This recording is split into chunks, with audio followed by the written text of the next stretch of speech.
Here we go again, swim call at the middle of Pacific Ocean, next nearest of the land of Japan, 386 miles. Yan po ang layo namin sa Japan. Ayan po yung aming rescue boat. Wawad siya. Then ito yung mga kasama namin na sa barko ay nag-swimming uli dito sa gitna ng Pacific Ocean. Yan itong mga bata, sila lahat po ay kasama ng mga ibang official namin. Doon yung third engineer, the captain, yung chief engineer, first engineer, yun yung second engineer nasa subabida kasama ng dalawang babae. At ito yung naka-yellow subabida na to ay yung aming first engineer. Yan po, yan sila, nagpapaikot-ikot sila. Okay, yan ang natawag na swim call kung tawagin po namin ng military slip command. Ito po yung ano namin, pag wala kaming operation, ganito lang po ginagawa. Yan, maligo sa gitna ng dagat ng Pacific Ocean. Ang layo po namin ay sa sunod na land ay sa Japan ay 386 miles. Yan po ang layo ng Japan.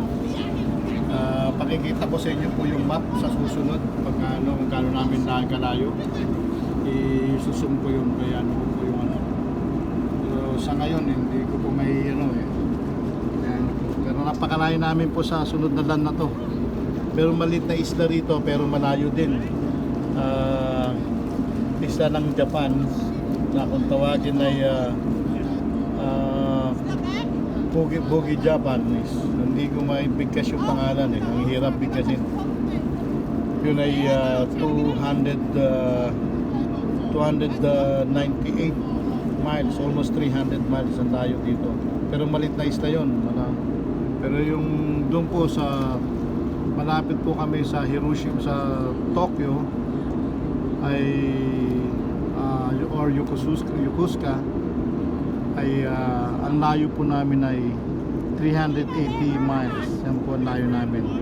Yung mga to, naligo sila. So sige po, sa susunod po muli, mamaya po natin itutuloy ang ating kuwan. Sana po panoorin nyo ang vlog kong ito.